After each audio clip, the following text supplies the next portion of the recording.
My name is Matthew Fraser, 5-time CrossFit Games champion and founder of HWPO Training. A little over a year ago, I sustained a ACL injury, had a full reconstruction. I was lucky enough to meet Suji so that I could have the benefits of a BFR and all that recovery in my rehab at home. You're able to cut down on the load and get the same, perceived exertion and the body fatigue, but without all the load on your body. So making it easier on a lot of your joints. Good morning, Marv. Add Marv. I finally have a day off and can catch a live show. I hope it's a good one. Dude. You just missed 5 great ones. 5 great ones. Tudor Magda will be here at 7:30 in 28 minutes, 27 minutes. Sorry I'm late again. Good morning, everyone. Good to see everyone.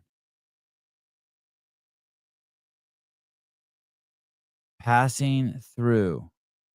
Passing. Okay, I don't even know what that is.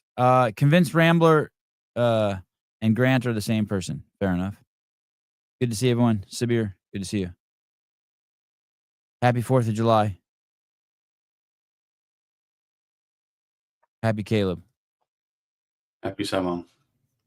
Happy Sevon. Ruck Race League has something big going on. What in the hell is even that? That's you put something heavy on your back and you call it a workout and you walk around. Oh. Dave's really into this rucking thing. Is there rucking in the games this year? There must be. Ooh. Tested out 1 hour of this month's challenge for the Ruck Race League, and they. What's the longest ruck you've done, Caleb, in your life? Ooh.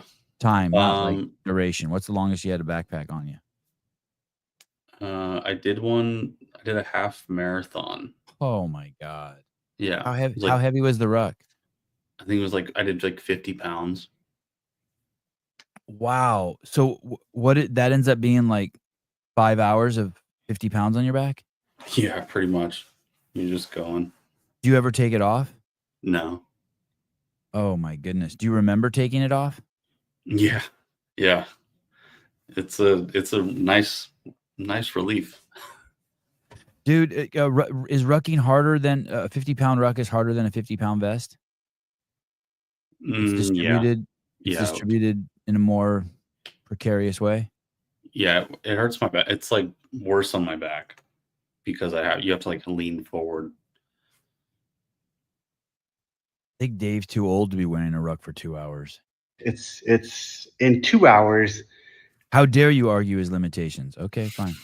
Accumulate as many feet as you can in no larger than 800-meter sections. So you go up and down a course no larger than 800 meters and accumulate as much elevation as you can. Here's the ruck I used. It's actually the same ruck I've used for the other 3 out of the 4 challenges. And I just load this up with the necessary weight. This one's 10% of body weight, so I have 19 pounds there. If you have to, that means Dave weighs 190. So if you're gonna ruck with 10% of your body weight, and you can only do 800 meters elevation at a time or distance, would it be? Could you do that could you just find some stairs and go up and down the stairs? Yeah, probably. That'd probably be the easiest way to do it. Because you get the fastest elevation, right? Right. There's this big fat staircase by my house. I can't imagine going up and down it for an hour with no ruck. We did that for a 9/11 memorial thing. We just loaded up with our kit and then just walked up and down stairs for an hour. Fun. Are you sore after that? No. No? Calves, quads, nothing? Ass? No, you just feel like you know how you do a really fast assault bike intervals and your legs feel juiced? Yeah. But you don't really feel anything the next day? That's what it feels like. 10,000 steps. Yeah, could you do this instead of rucking? Could you just put the ruck on and just do box step-ups? And measure your box. So let's say your box is 24 inches and then keep a clicker in your hand. And every time you step up, it's 2 feet. That's a good way to do it. Be easier to measure that way. Yeah, it would be more accurate. It's a Kafaru rigid frame pack and works great. Kafaro rigid pack. I'm guessing that thing's $500. Rigid frame pack. Let's see. Stupid expensive. External frame, I should say. And like I said, I've used it for all of them. You definitely, pro tip, definitely use an external frame, even for the lightweights, especially for over duration. It just fits so much better. $500. It is 500. Just the frame is $500, and he's got a bag attached to it, and that's probably another 200 to 300. So this bag doesn't even come with it. No, it's just the frame. Wow. If I bought that, I would feel so obligated to Ruck, I'd probably kill myself. And try to put the weight high on your back and close to your back. So I rigged this little guy up, and it works great. So the actual event is 2 hours, as many feet as you can accumulate in 2 hours. I just did an hour just to test it out. And when I looked at Strava at the end, I got 999 feet. So it was a good little test run. Say it again. I said, you suck. That does suck. He's a foot away from 1,000. Oh, yeah. I have some strategies. Why did Will Plummer say, what did you get? Or I've learned some kind of ways to approach it. So I'll probably do another one before I do the full 2 hour one. Maybe I'll do an hour and a half and work on some technique. I actually went faster than I thought I would. So it's going to hurt. I think I can go faster on it than I thought. So if I got 999 feet in around an hour, I'm for sure shooting for over 2,000 feet elevation accumulation over the course. That doesn't even make sense. If you got 1,000 feet your first hour, what makes you think you can keep that up for 2 hours? Doesn't make any sense. It's like zone 2. That's what it's just like I don't know. It's really easy to maintain the same pace when you're rucking. I guess it's like that sometimes on the assault bike. I'll ride it for 10 minutes. In the first 10 minutes, I'll only get 100 calories. And then the second 10 minutes, it doesn't feel like I work any harder and I get 120 calories. And it's just because like I warmed up and shit. Mm-hmm. Like it happens when I'm running. Like if I'm doing like 400 meter repeats or like if I'm just running like for an hour straight. Yeah. First couple miles are usually my slowest. And then then I'm having like negative splits as you go. Isn't that called you grease the groove? Sure. I don't know that one. You grease the groove. Course of the 2 hours. Anyway, I think these guys, this Ruck Race League is doing an activation at the games. That's cool. Yeah. And these people have been CrossFitters forever. All right. Oh, Katie, I wanted to do Caleb. Have you done the Norwegian foot march, lightweight but aggressive time cap? I forgot the distance on that, but it was put on for us when I was down in Florida, but then within a couple days before the event started, they told us that we couldn't do it. What's it called? Norwegian Death March? Norwegian foot march. Oh, Norwegian foot march. So I didn't get a chance to do that. That would have been a nice accoutrement. 30-kilometer, 18.6 mile march while carrying a rucksack weighing at least 24.25 pounds. It originated in 1915 as a test of marching endurance for Norwegian soldiers. All right, we'll give it to him. We'll let him call it that. Yeah, that would have been pretty cool. I looked at the comments yesterday. Ooh, my arm's tingling like I have to take a shit. That's weird. I already took a shit. I already took a shit this morning. Does your arm ever tingle when you have to take a shit? Usually I have like a full body response. Like if I really have to take a shit, like my full body, I get like sweaty and tingly. I don't like that. Oh, wow. That's awesome. That's awesome. I've had that a few times where you start to sweat and you're like, what's going on? You're like, oh, I have to take a shit. Mm-hmm. Those shits are the best too. Yeah, they are. Usually you just flush everything out. These comments on Hiller's video with Fisa Goffi are insane. 217 comments. Oh my God. That's the first negative one I've seen. I don't know if it's negative. She's definitely on roids. Wow, what an amazing piece of media. I've always followed Fee and respected her as an athlete. To see this raw and uncut side of her has just increased my respect and admiration. Wow, CrossFit HQ, hire Hiller or take notes. Necesito estos videos con subtítulos en español. The whole video is great, but you really nailed it with the last 5 or 6 minutes. Damn. Another amazing video, Hiller. You have an amazing way of sharing athlete stories. Another one in Spanish. You did it again. Sorry to hear about what you had to go through back then. I rarely comment on a video, but wow, I got chills. What an inspiration. So strong. Fee, you are fucking amazing. Oh, they're commenting in Spanish because she speaks Espanol. She's like Mexican Iranian, right? Yeah. I love this. Love Fee. Oh shit. Here's another one that doesn't look like it's positive. Very much like the athlete videos. However, the female videos are getting very hard to watch. Here's every video with a CrossFit girl. I tell people this, but honestly, that's not the truth. 45 minutes or 1 hour later, everyone said I couldn't do it. And I've been belittled and abused my whole life. And that's why I do CrossFit for a living. Bro, no one has ever said that. Sorry, you're extremely wealthy doctor, family paid. Jesus Christ. What the fuck? Yeah. Who's that guy? I don't know.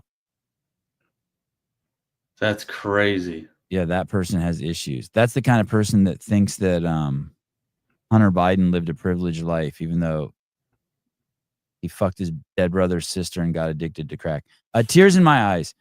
Wow, you go, Fee. Wow, Hiller. Oh, I think I do have a shit brewing. That's crazy. Starting to smell in this room. Wow, Hiller. I'm speechless. I love this documentary. Fee is now one of my favorite CrossFit athletes. Iconic. I was so drawn to Fee previously, and now I'm just an absolute true fan. I was moved to tears with realness. Andrew, thank you for showcasing women and women's true stories. Oh, I hate your comment already. How do people see it like that? Like How do you what? see it? I just like I never look at a piece and I'm like, wow, what a great story about women, or what a great story about a one-armed guy, or I never categorize people like that. Oh, thank you for showing me. Thank you for showing me the struggles of a black man in New York City. Like I don't. I'm just like, wow, that's gnarly. Like you put it through the sex filter. Not sex like, fornication, but sex like as in chromosome. I can't stand talking to those people. Happy to be wrong here, but there's something about Torres that makes me think he may be on the spectrum. Dude, they're all on the spectrum. Yeah. Oh, wow. You really went out there with that analysis. Personally, not a fan of killer angry ramble videos, but resubbing because he had an absolute gift for making mini documentaries. I hate people like that. Fuck you. I'm just ready to fuck you. How's that? You do not need to announce your arrival or departure from the internet. Well, I get dinged if I do that. YouTube gave me. You're not allowed to say fuck you to someone on YouTube. Holy fuck, I'm crying. It's bullying. I never commented on a YouTube video, probably not in the last 2 years. Okay, so you do. And I especially never cry, not even, okay. The Church of 1122 is the best. Your story is so beautiful, Fee. God is glorified through your strength. Wow. I just got to that comment where the dude talks about his wealthy family. This is just wild. Anyway, it's 200 comments of people just what a great wow, that's amazing.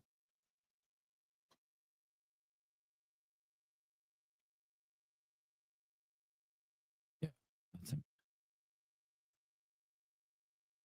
All right. I apologize. I have to go drop a deuce.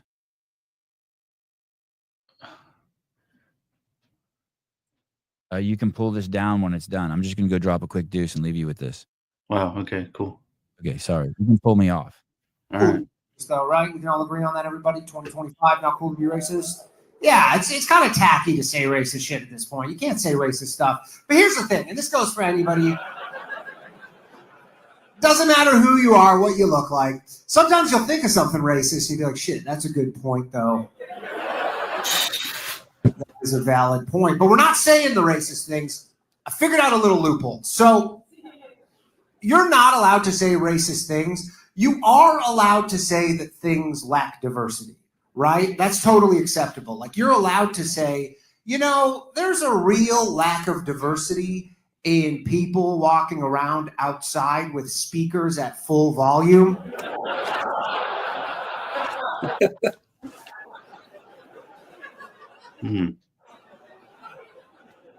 There's just a real lack of diversity there, if you catch my drift. And now, I don't know what race you guys are thinking of right now. That's not my problem, though. That's not my problem. It's your problem, because you're racist. It is weird that the things that are acceptable in terms of race stuff that you're allowed to say, like in America during the last election, the people, the Democrats, they kept saying this all the time. They kept saying, because they were talking about voter ID laws, and they kept saying, black people, we can't have voter ID laws because black people don't know where to get ID. I'm like, that's fucking racist. That is legitimately racist. What do you mean black people don't know where to get ID? And they're like, yeah, you can just say that. That's totally acceptable. You can say black people don't know where to get ID. But then when I say they don't know where to get headphones, I'm the bad guy. I don't...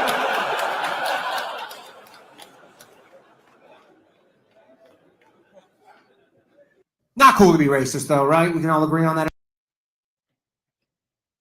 I hope I got it all. Yeah, that was good. That was good, right? That was good. Oh, you're talking about your shit.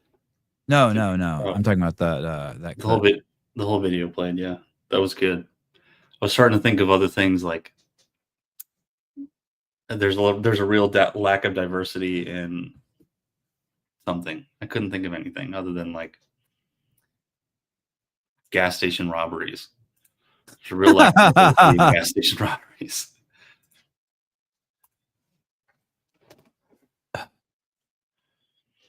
Wow.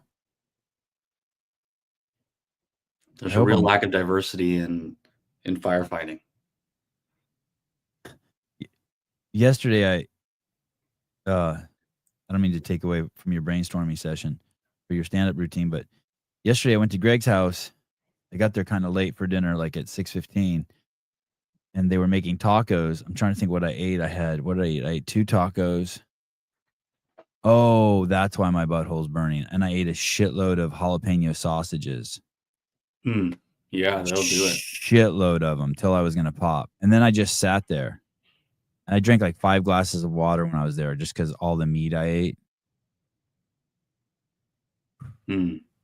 Okay, I hope I got it all. And I took 4 shits when I was there. I took 4 shits like in a 90-minute period. It was crazy. You took a shit at Greg's house? Yeah. He has a bathroom that I like to shit in. Rumors on sale of CrossFit. I hear affiliates are organizing. Oh, good. There's a real lack of diversity in the affiliates that are organizing to buy CrossFit.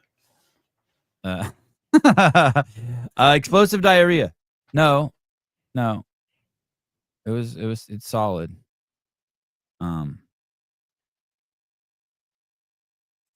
I feel like that's a rare occurrence, right? Where I have to shit ringworm. Oh man.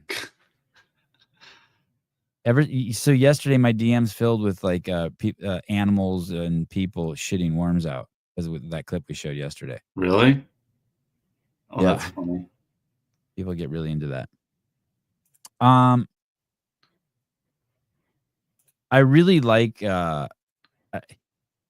I don't know if I really like high levels of communication, but I really don't like low levels of communication unless it's from like children. So what happens with children is, so, you know, there's things that are real, right? Like that you can see outside, like there's a car crash and then you have a reaction to that in between your ears. Oh, here, I'll give you a good example. So yesterday I went and played tennis with the boys in the morning after the show. We played for like 3 hours in the heat. It was so hot here yesterday. And for about 2 hours of it, Ari, my youngest son, was angry.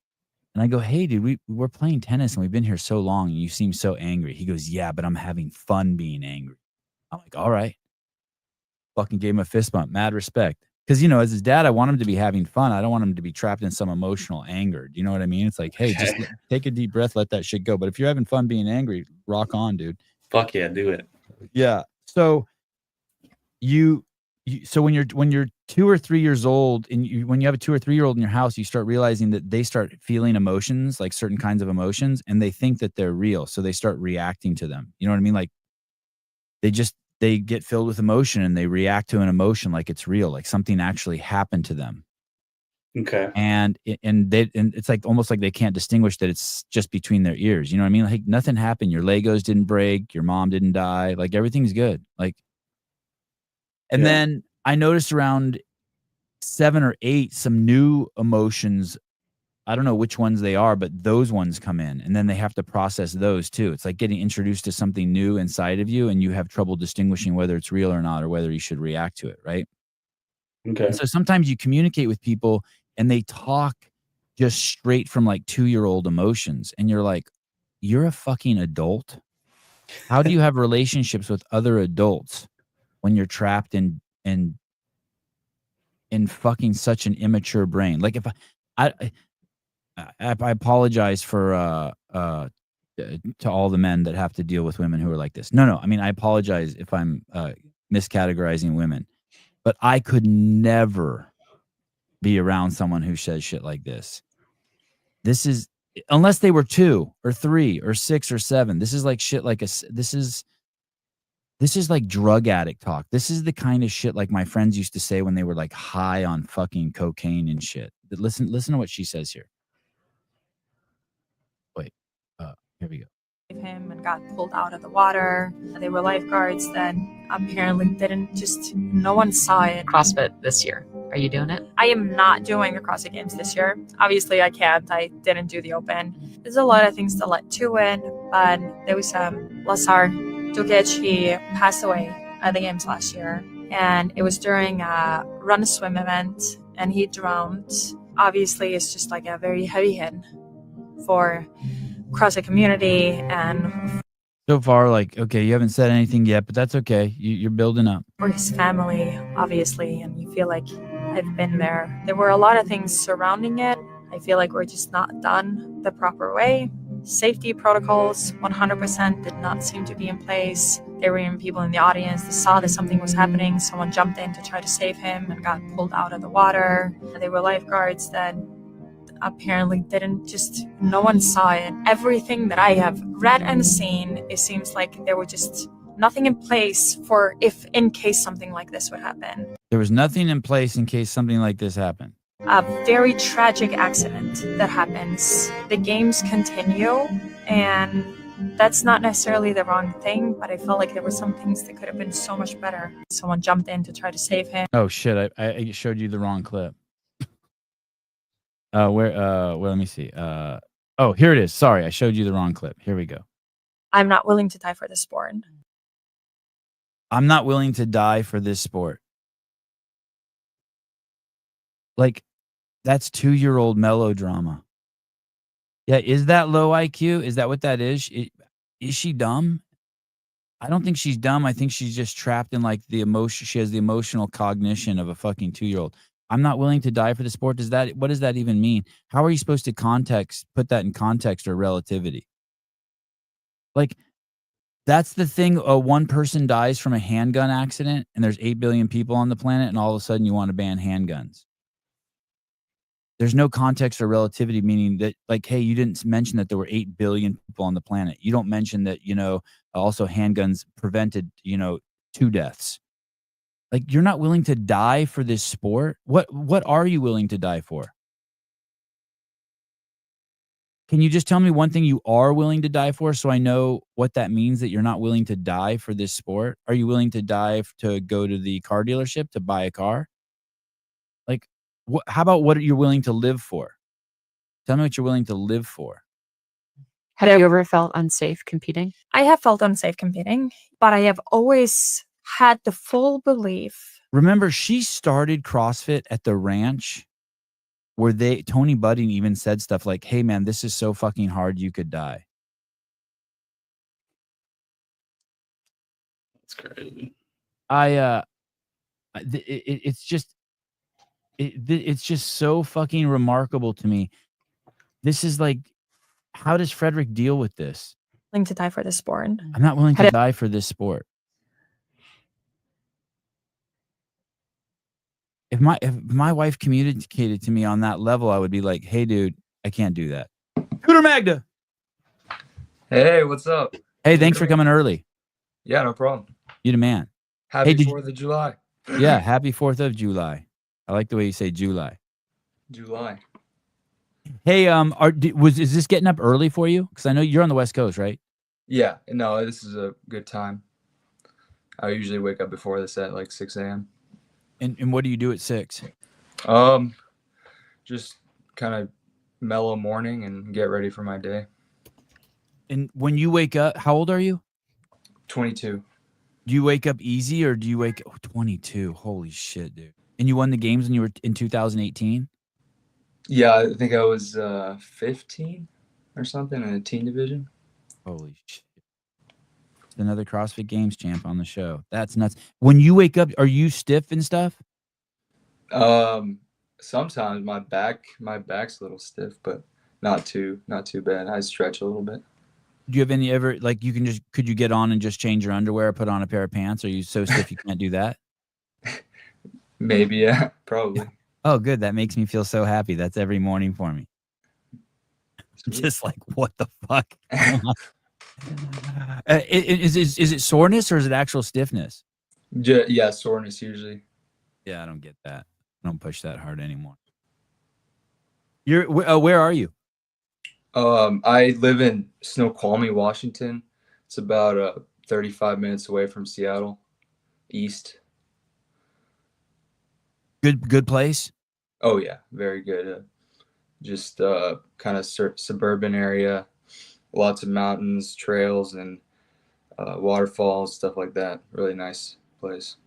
Do you know Caleb, by the way? I don't know if we've met personally, but what's up, man? Nice to meet Caleb you. Tudor. Nice to meet you. Hey, Tudor, are you at elevation? I think 1,000 or 2,000, somewhere between 1,000 to 2,000, I think. And does that give you any training stimulus, or is it not high enough? I don't know if it's high enough for that. I think it's just barely. It's not really. I don't really feel it at all, so I don't think so.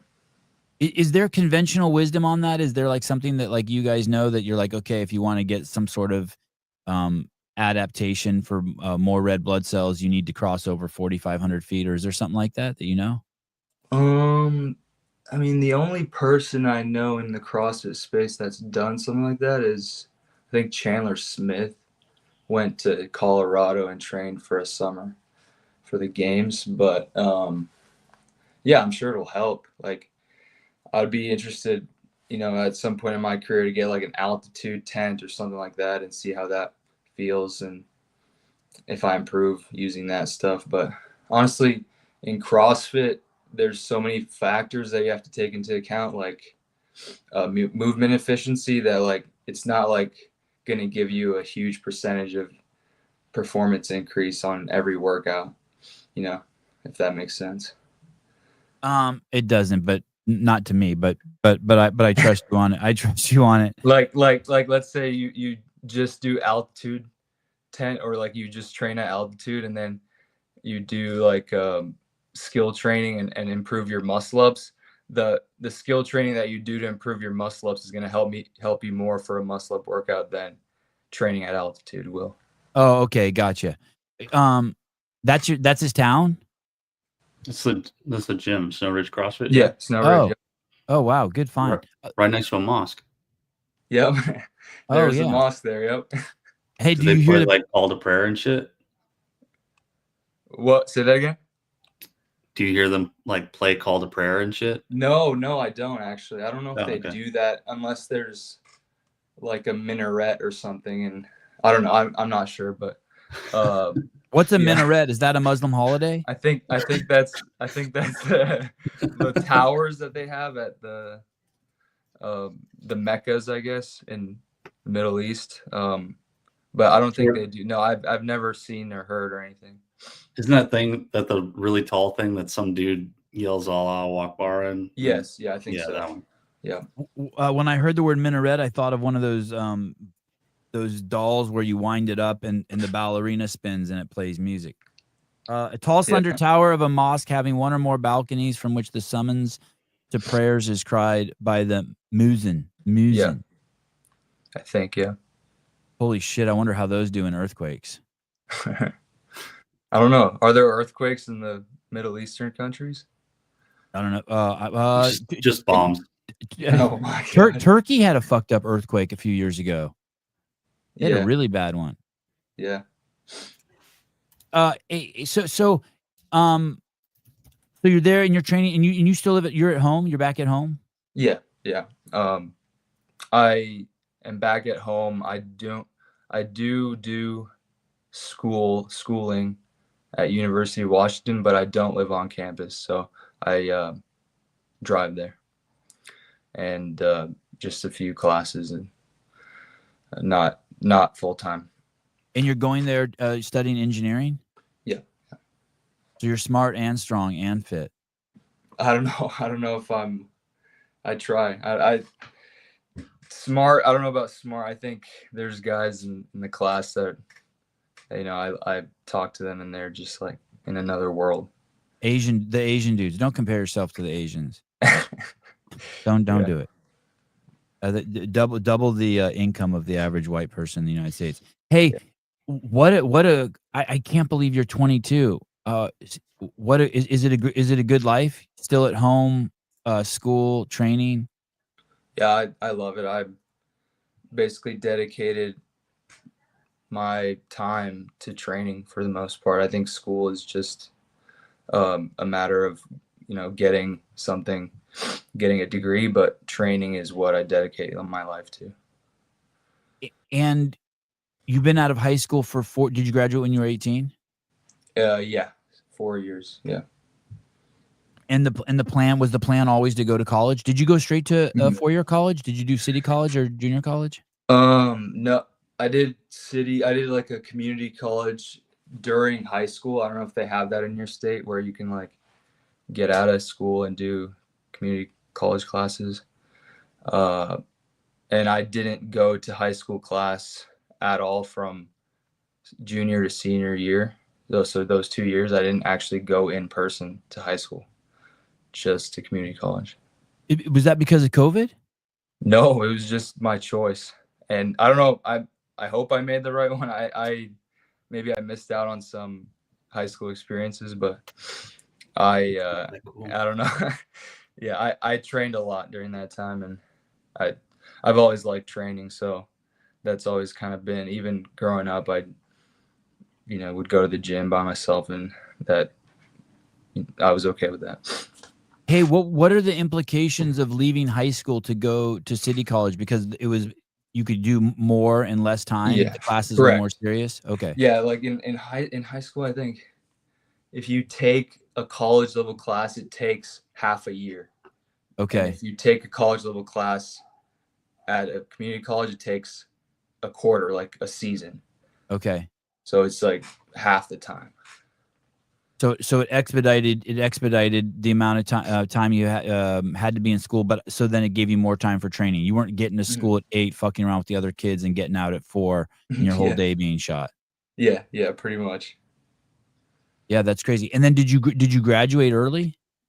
No, I graduated at the same time, but I just had a buildup of credits for college, basically. So. And did you make friends when you were in city college?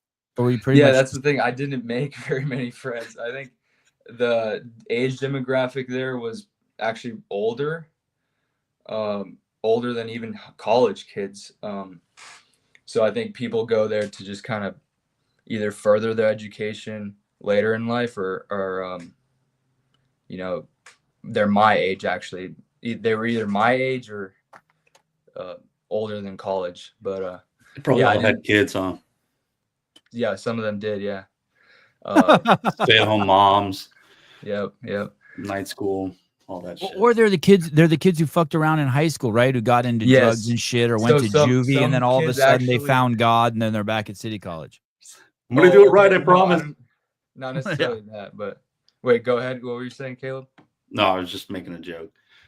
He's like Old basically guy. saying like you fuck up in high school, and then all of a sudden at one point you wake up and you're like, fuck, I got to get my education. You're like, Yeah, you run even back the to kids college. that were in high school and took community college classes, there were two categories that would fall into. There were people like me who took it for the credits, Yeah. and people who just wanted to take 3 hours of school and then go and smoke something later in the day. Yeah. Hey, my junior and senior year, I was kicked out of 2 classes both years, and I went to the City College to take them, and then I was kicked out of the City College too. I think I was like 16 years old. I got kicked out of a City College class because I just brought my Game Boy. I don't know if you remember what a Game Boy is. Yeah. But I had a Game Boy, and I would just, and I would just sit in the back and play Tetris. And one day the teacher's like, "Hey, you." I'm like, "What?" He's like, "You're done. You're just get out." You got kicked out of community colleges. Yeah. I don't think they would do that nowadays. I think Give me your people money. just are They on don't their care. phones and stuff, and teachers don't seem to care, I guess. Fuck, that's nuts. Yeah. And you graduated, and there was no problem transferring those credits to go to school at the university. Yeah, I mean, because I was in state, yeah, it was pretty easy, pretty smooth. And you have hardcore ethnic roots, right? Both your parents are Romanian, and you're born Correct. in Romania. Yeah. Yep. I was born in Romania. And we immigrated here when I was just 2 years old. And do Romanians speak Romanian? Yeah, Romanian. Correct. That's the language. What's the deal with those people? What's the story? What's the nut in a nutshell? Are you a mix of any two people? Like, are you the mix of Ukrainian and Greek people, or is Ukraine and Greece people Romanians who got in a fight and made their own countries? Like, what's the background to that country? Romanians. So Romanian is a Romance language, like Spanish, Italian, etc. And I think in history it was occupied by the Gauls. So kind of like a certain ethnic group there, and then they were taken over by the Romans, the Roman Empire, and so they still, that's where the Romantic language comes from, and but it's still kind of a mix of Slavic ethnicity and kind of Western Europe ethnicity. So they're kind of intertwined there. When you go there, do you look like those people, or do you walk around like yep, these are my people. This is my gene pool. I think I have some attributes that are Romanian. But yeah, I mean, because I was born there, so yeah, I would say so. And then you came here when you're 2, so you don't have a first generation that's even born in this country yet. You're a legit immigrant. Mm-hmm. My brother technically he's 7 years younger than me. He was born here. Yeah, and why do you know why your parents came here? I think I might be wrong, but that's you, dude. That's you minus yeah. a few deadlifts. Holy shit. Yeah, That's look at you. that. Do you have something like that Sure. from your childhood? Did they dress you like that when you were a kid, or? I think I have a traditional garment like that. I don't know about the vest, but the undershirt, I think I have one of those, and I think my family has some too. That's sick. I remember growing up, we went to like Romania Day events here in the States. Like we know a bunch of Romanians that live here in Washington, and we've been lifelong friends pretty much. Like we kind of just like met them like at a park or something. We heard them speaking Romanian, and then just the rest is history. We just talked. Hey, I bet you our upbringings were a lot the same. I'm first generation born in this country, and I bet like there's certain holidays you do, or there's like you go to church on days when there's like a certain amount of Romanians were killed on this day, or you guys like took over a castle and everyone knows that day, right? There's like some like shit like in your history. For sure. Yep. So why did your parents come here? Do you know? I think just the dream, honestly. Just we lived in kind of not a big city. It was half rural area. like my grandpa's side of the family on my mom's side grew up in kind of like a village setting, like pretty second world.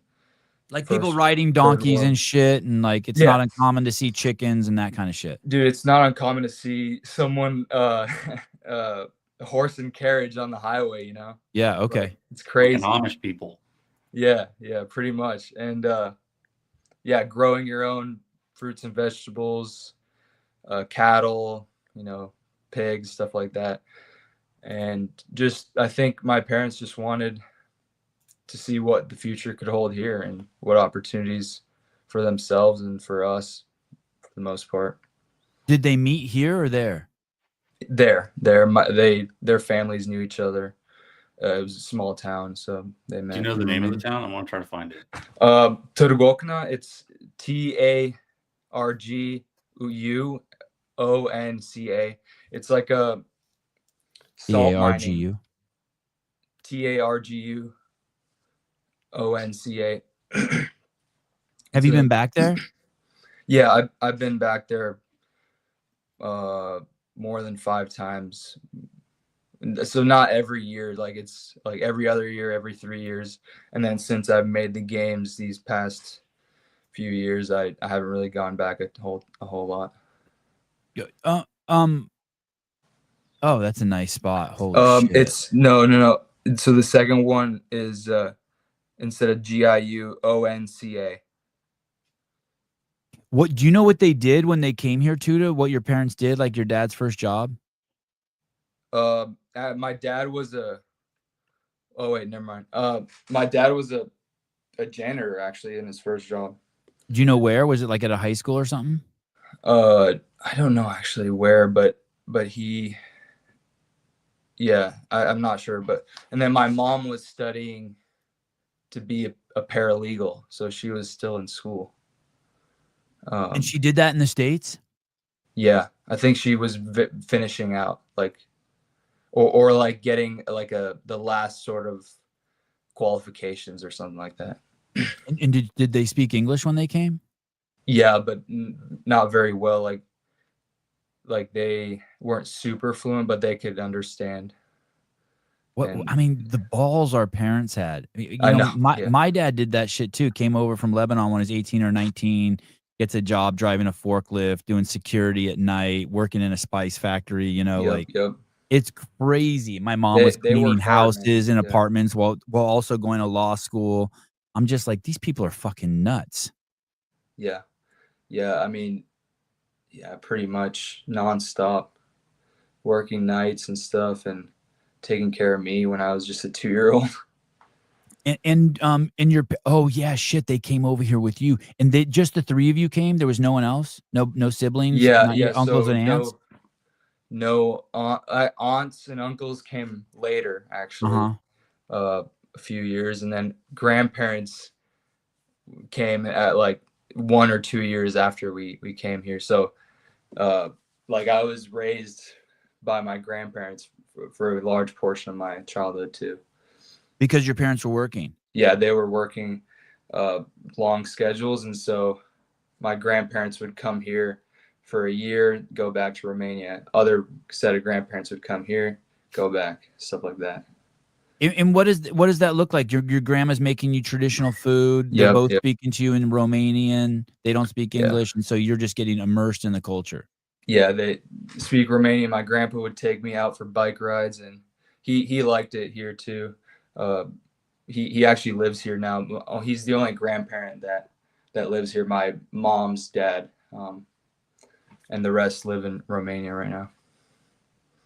Yeah, crazy. And then did they end up buying a house here and got situated? Not buying a house, but renting. Like eventually, like we actually moved in with some people that my dad met on a cruise ship. He was working as a massage therapist on a cruise ship when we were living in Romania. He met these people that lived in Seattle, and then my family won the visa lottery to be able to immigrate. And then we messaged those people and we're like, hey, we'd love to, see how it is. And they were very welcoming. They let us stay for number of months at their place with a little kid and yeah, so me that like crying in the living room and stuff and overtaking their lives, and they were gracious enough to host us. So. What a great story for about humanity. And do your parents Yeah. plan on staying here the rest of their lives? Like, what's crazy is now my dad's in his like 80s, and now he's basically spends half the year in Armenia. He's basically gone now to a new country. Your parents ever have like, you know, ideas of going back? I don't know. Recently, I don't think so. I mean, always like growing up, there were ideas of going back just because it was so new and it felt like we were alone in this spot. And but I think now we're pretty situated. Do you have any friends from when you were a little kid, lifelong friends, Tudor? I mean, maybe one or two, but not a whole lot. But you don't stay in contact with any of the kids you went to like second or third grade with or fourth grade? You're not. Not really. I mean, just I do have a friend that I see and stay in contact with a little bit that I met in kindergarten, but that's pretty much it. And do you have a girlfriend? No, not right now. I don't. So your life is in a pretty tight loop, right? Mm. Yeah. Tell me a typical day. Typical day, I would say I just I wake up and then go do my cardio, run or something. Then I either drive to my coach's gym in Seattle and do like a conjugate strength session, or go to Snow Ridge and do my Metcon. Then come back, eat, do the same thing in the afternoon. And yeah, that's pretty much it. Hey, let me ask you this question. I saw that you've been hanging with the West Side guys. Yeah. And correct me if I'm wrong, those guys openly use steroids, right? The powerlifting team did, but they kind of stopped once Louis passed. Shit.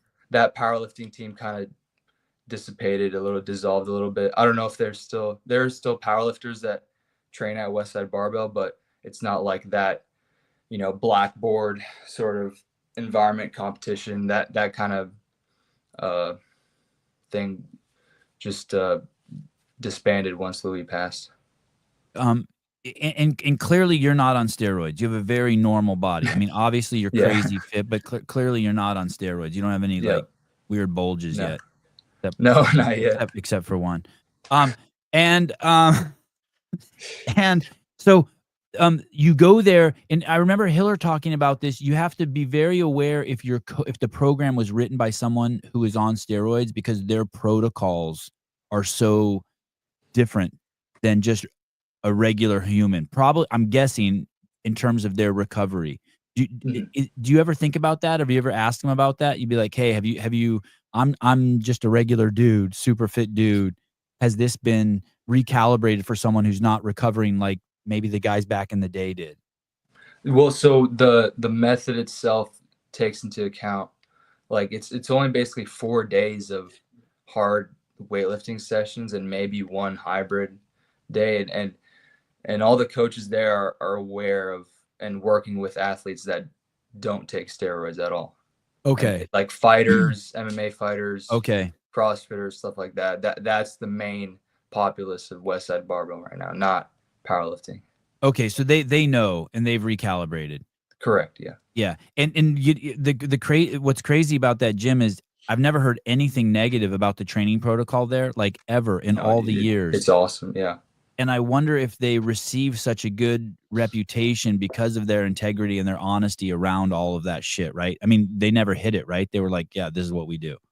Yeah, I mean, that too. And I mean, Louis as a person, he was kind of the head man behind the whole thing. He was just giving like all his knowledge to everyone, wrote a bunch of books, would take out all the athletes to breakfast every morning, like just a giving guy. And a lot of people were, you know, trying to take advantage of him and his methods and, you know, kind of tweaking them a little bit, saying that it's their own, but it was actually his research. He went and talked to the Russian conditioning specialists and wrote all the books and stuff, and then they just took it and said, oh, it's my thing now or something. And but yeah, that's probably why they speak so highly of it. And I remember Greg really loved him, and it's funny. He sounds a lot like Greg. Develop something, people take it, try to tweak it, try to claim it's theirs, or try to make it better, and always taking everyone out to breakfast. But I just remember Greg always loved his interactions with Louis. He had like nothing but the most positive stuff to say. Taylor Self, I don't think that bulge is weird at all. All right, good. All right, good, great. And so who are your coaches? So I coached by Zach Filer. He's part of the Conjugate Tactical training group, like the coaches there. And so can I lump him up as a West Side Barbell guy? Correct. Zach Flyer. Okay. Yes. And what does that mean when you say tactical? Like, does that mean he trains soldiers? Correct. Yeah. Okay. Firemen, police officers, first responders, military. Okay. Yeah. So if your fitness is intimately tied with your survival at the workplace, this is your guy. Yeah, absolutely. Okay. And then and by the way, these are so now you have a real professional coach, by the way. So when someone's life is on the line and they're training for their life to stay alive, in my mind, that would be professional. Yeah. More so than like an NBA basketball player, just in my opinion, because it's like your fucking life's on the line. Yeah, for sure. Like he can't fuck around. Yeah. He didn't want to get anyone killed. Okay. His name, I wrote his name. Okay. Zach Flyler, like fly and then lure. No, Filer, like file. Oh, Filer. Okay. And do any other CrossFit athletes train with him? Not right now, no. Okay. He's all yours. Yeah. Okay. And so give me an idea before we move on to another coach. Like what's the kind of workout you would do with him? So we would start with like either build up to a heavy 5 or something, bench press, push press. Then we do accessories. Like this is an upper day. So we start with some kind of press, and then we go into like dips, banded push-ups, kettlebell cleans, stuff like that, ATP machine. And then it's usually like 6 to 7 sets of accessories of different movements. And then we'd end it off with like a finisher, like a really nasty high heart rate piece. I sent this to the boys last night. This was fascinating right here. I wanted to try this. Am I seeing this right? Basically, the point here is that what is that thing called? That squat machine you're on? The belt squat? Athletic training platform. Yeah. It basically pulls you down. It's basically a belt squat machine, and there's 90 pounds of resistance on my hips right now. And so that press makes like the push part of my press makes it that much harder, to have that. It's trying to take away the explosion. You really have to focus on opening your hip and get that explosion there. Yeah. And use my glutes. Yep. Hey, is that weird when you take that? If you did drop that belt right there and then do that same exercise, is it crazy? Is it like, holy shit? Yeah. It's like almost feels they like just you could fly up. Yep. The bells just go. Yeah. Fuck. That looks like that would be so potent. Is that gimmicky or is it as potent as it looks? I think it's potent because if you like, I've never felt anything like that. If you march for 10 minutes and it's the right amount of weight, you feel your glutes like you've never felt before. So I don't think you could get that stimulus with anything else. And you have a huge ass, right? Like you are anatomically like between your tits and your kneecap, you're massive, right? Yes. I mean, you're sprinters. Yeah. Yeah. Are you built like a sprinter? I would say, yeah, more than like a sprinter than a distance runner. Yeah. Wow. Jan Clark, not gimmicky. Yeah. Thanks, man. How much is that? I heard Taylor saying something yesterday that he wants to get one of those belt squat machines. Those are expensive as all get out. I'm guessing that's the reason why we don't see them everywhere. Probably like $2,000, something like that, roughly around there. Damn. If you get the right platform, like the Rogue Rhino is also a really good platform. Yeah, belt squat. That's one I use. And how do you let me go back? Let me see the machine. How do you put the? Oh, okay. There's a cable. Okay, the weight's not actually underneath it. No. Do you endorse that one right there? Would you say that's a good one to get if someone wants one? Yeah. It's not the West Side one, so the platform's a little smaller, but I use that. My Zach Filer has that one. Oh, look, I got one on market. Oh, so you did. I heard you yesterday saying you might Nice. get one. Nice. Yeah, that'll build up your glutes for sure. Yeah, that's crazy. Hey, I wonder because Taylor's got that bunk knee. I wonder if that's gonna help make it so he can squat better. Yeah, Can you for squat? sure. Can you squat to parallel with that thing on you? Yeah, even below, you just have to pull up there's like a lever that you have to pull. And yeah, he can do partials, isometrics and stuff like that. And then marches with the squatting, like that'll help his knee a lot. Okay. And then who's your other coach? Jason Leiden. Oh shit. You know, are you familiar with him? Yeah, he's been around for ever.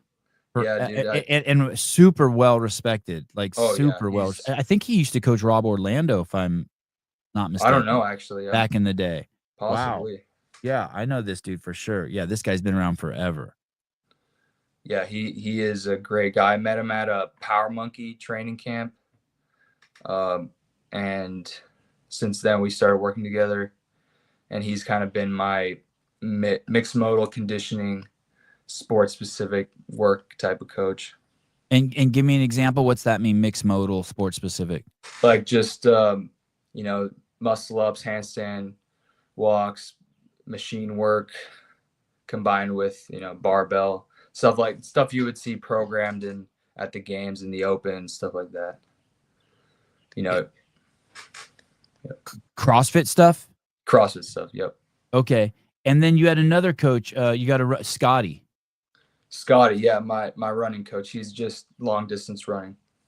And so tell me about that. So just from my minimal knowledge of you, if the workout's under 3 minutes, it's like, oh fuck, where the fuck is like everyone has to know where Tudor is. Historically, yes, correct. It gets to 6 minutes and it's like Tudor who?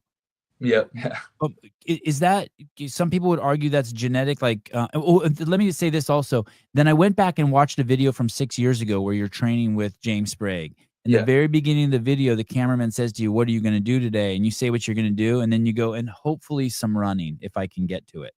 Yeah. And I thought, oh, interesting, because then I watched a podcast you did a month ago. Yeah. And it basically, you were saying, hey, for the last year, I've been running 20 miles a week. I'm like, oh, something's happened to Tudor. Like his mindset's changed. Mm-hmm. Yeah. I put a huge emphasis on that this past year, and just building up the mileage it just takes a lot of time to develop that type of muscle to be able to go long distance. And I'm not going to subscribe to the idea that it's genetic, because everybody uses that excuse, but I think that the muscle groups can be adapted to where they don't fire as hard when you're doing long distance stuff, and you don't get spent out really quickly. So that's what I've been doing, and I think it's been working. And you talk about in this podcast the difference between training running when it's mixed modal versus like training like for a marathon or a half marathon. Explain to me the difference and why that matters. Because if you're training for a marathon, you're just running, so you can kind of sink into a pace and zone out. Versus if you're doing other stuff, you have to use the run as a recovery. Like if you're doing running and clean and jerks, like clean jerks are going to spike your heart rate really high, and you got to be able to run at that intensity. So it's at a marathon, you're just running at like 150 heart rate the whole time, and then spiking it at the end when you're finishing. But it's going to be a roller coaster if you have other stuff with it. And then tell me this stuff. So I'll use Colton as the example. And maybe I'm misstating what he said, but I think one of the things he said is like, hey, you can't just run more. You can't just run more. Correct. Yeah. So what are the pieces but what you want to do is you're trying to build a engine that works for a longer range, right? a longer time domain. Everywhere, and using running as it. Are you a good runner? You just didn't have a big engine, or are you simultaneously working on running technique and running more? I think my running technique was pretty okay, and I just didn't have a big engine, so I was working on the base of just developing the reps of getting in longer runs, and Colton's right, it's not just about running more, because I vary my intensity day to day. Like I do a tempo run intervals, and then I do a longer 50-minute run on another day. Why aren't you so you win the games in 2018, and you clearly have a long history with like James Sprague, right? Training with them. Why haven't you ended up in the brute camp, or were you ever in the brute camp? I was in coached by Matt. Oh, you were? Matt. Yeah. Oh my goodness, you guys look like you're from the 70s. Holy shit. This is crazy. Yeah, right here. No, I mean, brute. Yeah, they helped me all throughout my teenage years. And so tell me all the coaches you've had. Tell me about the first time you went into a CrossFit gym. Tell me about the first time you went into a CrossFit gym. First time I went to the CrossFit gym was with my dad, and I was, I think, 9 years old.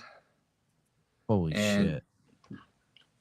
I was wrestling at the time, and I just wanted to do something for conditioning. Or my dad told me this is a good thing to do for conditioning, and I ended up loving it more than wrestling. So I just liked the variety of it, pushing myself every day. I would stay after class and do like muscle ups, handstand walks, like try and get all the skills, master double under, stuff like that. Even at a young age, 9, 10, 11 years old. Yeah, that was kind of my motivation to come to the gym every day, is to get a new skill. Did Daniel Brandon try to bang him? Matt, please. Tudor's a young man. Be cool. Jesus. I apologize for that, Tudor. Sorry. Jesus Christ. I'm deeply embarrassed. So you do it, and then just the coach at the gym there is your coach and your dad. And how many years do you do that before you do your first? How many years do you do that before you do your first competition? 9 years old to, I think I was doing some local comps when I was 12 or 13. And did you like that? Yeah, I loved it. I just loved it because I found that I could push more in the competition environment, and I was, going against head to head with other people was fun for me. And were you still wrestling at that point? Yeah, I think I wrestled throughout till I was 13, and then I stopped wrestling. And how were you as a wrestler? I won a couple tournaments, but I was never like state champion, or I was always like top 10, top 5, but never the best in state. And when you stopped doing wrestling and started focusing more on CrossFit, was your dad okay with that? Yeah, he was fine. He thought it was a good idea too. I mean, just to do what I love to do, and I obviously like the conditioning aspect of wrestling. When we were like doing mat drills and rope climbs and stuff in the wrestling gym, I like that better than wrestling itself. So he knew that was more my thing. And do you remember why your dad went to the CrossFit gym? Doesn't it seems strange to me that these immigrant foreigners would be like, you know what I mean? Your parents worked their ass off already. Yeah. Was he an athlete as a kid or something, and he needed movement, or what happened? Big athlete. Like he, that's how he got his degree, or that's what he got his degree in, his physical education. And yeah, he just loves to work out. Works out every day in our garage gym. You remember who introduced it to him? I don't actually. I don't know. But no, we're good friends with like the old owners and stuff. So I'm sure he stumbled upon it and met the people there and saw that they were great people. And just didn't want to do anything else. And do you ever work out with your dad? Not really anymore, no. If you work out in the garage, does he come in there and watch you? Yeah, sometimes he does his own thing in the garage, and if I'm doing biking or something, he'll come in there. Mm-hmm. My boys are. I have 2 8-year-olds and a 10-year-old, and last night we went to a party, and then we came home at 9 at night.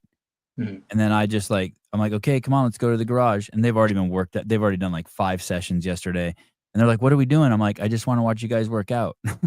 I just go in there and I just watch them work out. Yeah.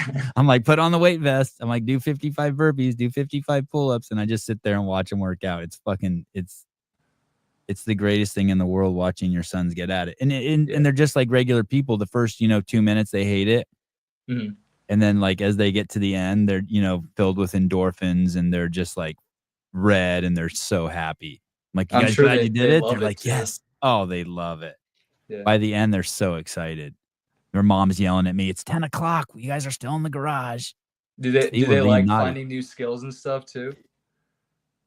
They just basically in the last 2 months, they went from not being able to do handstands to now 5 times a day I see a handstand competition. Like, like I think the record now someone's held 32 seconds or something. Like it's nonstop. It's go. Cartwheels and shit and backflips and they just want to do everything now. Yeah, that sounds like a fun little thing you got there. Can you do a standing backflip? Oh, yes, but I don't want to try. James did one and he almost broke his ankle. Right, that's right. And Justin had kind of a mishap too, right? A couple years ago, I think by a pool. Didn't Ellie make a video of him by a pool doing a backflip or something? I wouldn't know. Okay, so after the gym, when's the first like real coach you get? Like first real coach specifically for like training to be a full-time athlete. Yeah, it was Coach Adrian Conway actually. Oh wow. Because I did the CrossFit Games in 2017 and I was following James's programming actually.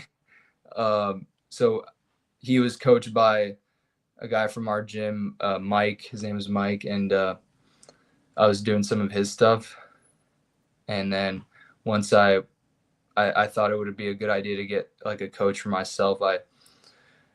The Brute guys actually came and did a seminar at our gym, Cascade CrossFit, and then they I thought it was like a great couple days of training and learning from those guys, and I decided to sign up for their main training path. And so Adrian Conway kind of oversaw all the athletes in that group. And then why did you part ways with him? How did you move on from him? So he was with like just the people that were on like a path, like kind of like comp train or misfit, where they're just set workouts every week. And so I had made the games and I was ranked pretty highly. I think that was the year I won, 2018. And so I talked with him or I think with Brute, and they decided to pair me up with Coach Matt Torres for the rest of that year. And Brute, was it called Brute back then? Say that again. Was it called Brute back then? Yeah, Brute Strength. Yep. Okay. And then how long were you with Matt before you moved on from him? I was with Matt for a long time. I think 3 or 4 years. And how was that? I'm just at 22. You've had so many coaches already. What happens there? Why do you move from there? And like, are you ever envious of the fact that like, holy shit, fucking Dallin and James have been with this guy forever? Maybe I should have stayed. I mean, honestly, I don't know. I think my path is different from those guys. Like you said, I've had a bunch of coaches. I've learned from a bunch of different people. So, would it have been different if I would have stayed? Maybe, but I think I have a larger, more independent mindset now. But no, I mean, Coach Matt was great. I worked with him really closely, and then I think the reason why we parted ways was they were wanting to do like a training camp in Florida. So everyone was going to move out there and train with Matt in person. And I couldn't make the financial commitment to do that, the financial commitment to do that. And so Did that sting? Did that hurt? Were you like in your room kicking a hole in the wall being like, what the fuck? Yeah, I mean, they were talking about it and they were all the boys were hyped and I was like, dude, I can't do this. Like it's too risky for me right now. To do that. And just with what places they had picked out for rent and stuff, it was just too much. And they obviously found ways to make it happen. They had family support or sponsors or things like that. And even winning the CrossFit Games as a kid, there wasn't like, Reese's peanut butter cups wasn't like, okay, we'll pay for your rent and give you $1,000 a month.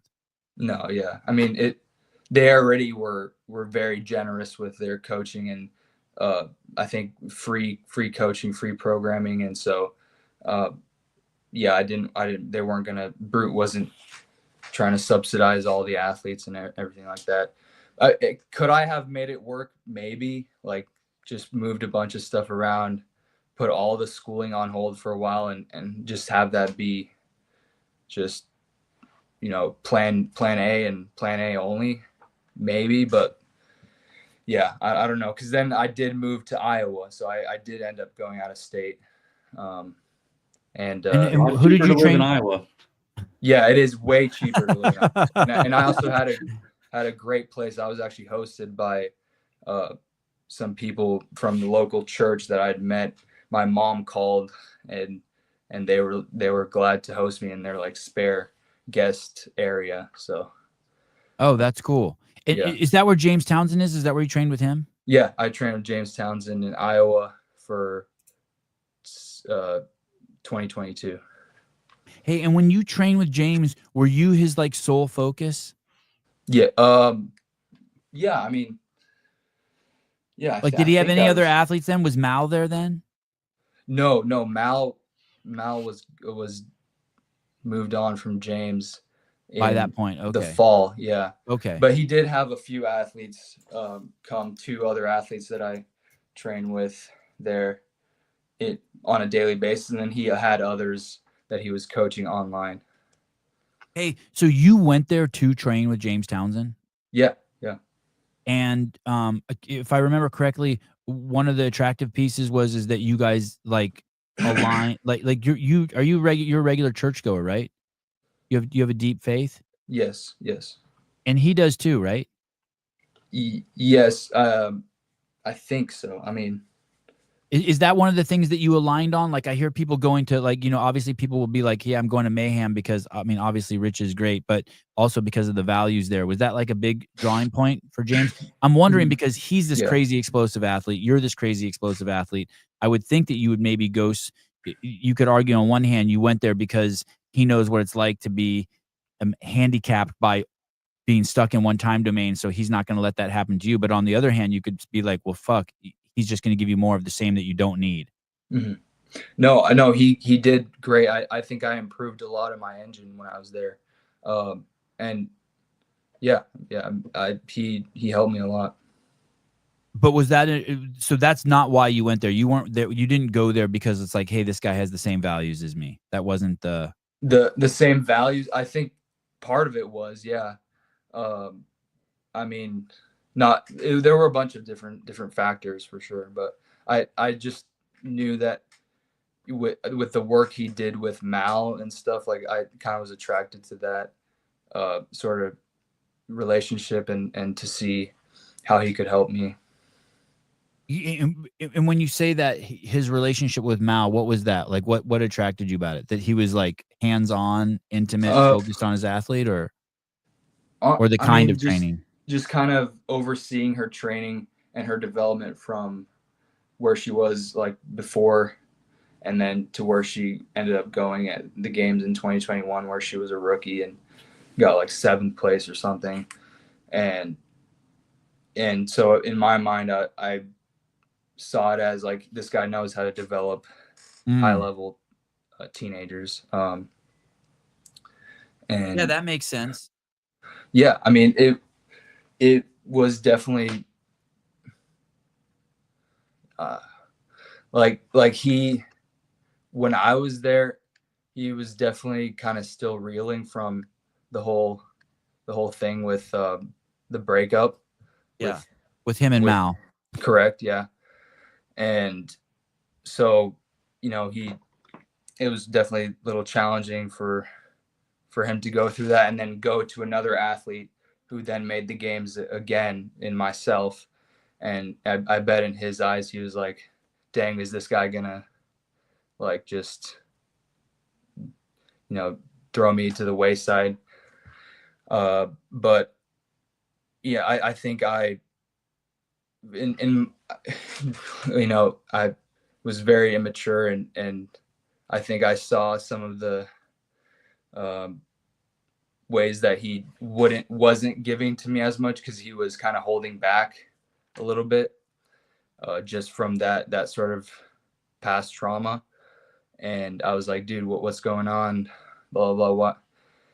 And yeah, I think I was kind of frustrated about that, and didn't know where to go from there. And so, yeah, I don't know if that makes sense, but yeah, basically what you're saying is that you went to James because you know he had the skills to take someone to make that monumental leap from teenager to adult. Yes, I think is he what I did, heard yes. you say. And so Yes. you were attracted to that because you know that that's a really gnarly leap. You saw Yeah. he did it with Mal with great success. You went there, but when you Yeah. showed up there, he was already like, well, fuck, am I going to, he drew that line and gave Mal that bridge. And you wanted that bridge too, but you felt like he was a little resistant because he just got fucking, in his mind, burned by Mal, because he escorted her across the river and then she left. Yeah, I mean, if you were to talk to him, he might have a different story, but that was just your interpretation. That was part of my interpretation, and it's not like all of our interactions were like that. It was like he poured a lot in. He poured what he could into me, like what he emotionally could. He gave it everything. But you know, it was different. Like it way different of a relationship than me and Matt Torres. Okay. And he seems like a very powerful man on all aspects, emotionally, intellectually, physically. He's a ferocious power. He just, anytime I'm interact with him or see him, he's just he's firing on all cylinders. Yeah. And he's intense. Is he intense to be around? Yeah, I mean, well, intense. Yeah, but he's very like motivational. Like he. Yeah. Okay. You know, he's gonna tell it to you straight, and he like kicked me in the butt sometimes. He's like, you got to be able to do this. You got to, you got to keep your head on straight. And I was a hothead. You know, like that games, I had some of my worst performances ever. Like, you were a hothead. Are you still a hothead? Like you like that's maybe. interesting. like would you throw a weight, like throw a 5 or 10 pound weight across the room? I'd probably throw my belt once in a while if I get frustrated. Yeah. Yeah. But I mean, definitely not to the extent that I was then. Like I was just yelling at everything and yelling at myself. Like I was just kind of, that way. Is Tudor using his OnlyFans money to, Jesus, criminy guys, please. He's a young man. He's a young Christian. You're a Christian man. Yes. Yeah. Yeah, he's a young Christian man. People want to know. OF is only for the Lord money. Okay. Sorry, I misunderstood. And then so then what happens after James? Then where do you go? After James, I went with a local coach, Ed Mao. Yeah. Oh, so you went from being the hothead to getting a hothead. That guy's intense. He knew what I was dealing with. I mean, that guy came up to me at West Coast Classic. I think he was being nice to me, but I still saw my life flash before my eyes. I'm like, Jesus Christ, this guy's fucking intense. That guy's intense. Yeah. He he's intense, but I mean, he kind of took me under his wing after a really poor performance at the games, and like I was kind of reeling, and he, helped me out and was like, hey, let me coach for you for free, and we have some of these coaches that I know that can help you with some stuff that you're struggling with that you need to get better at. And so I worked with him too. Are you still with him? No, I'm not. We parted ways fall of last year. I think just because we were both kind of ready to try something else, because some of the stuff that I was working on I needed to get better at, and that was part of the reason why I talked to Scotty with my running, is because I wasn't getting much better at my endurance stuff. And so it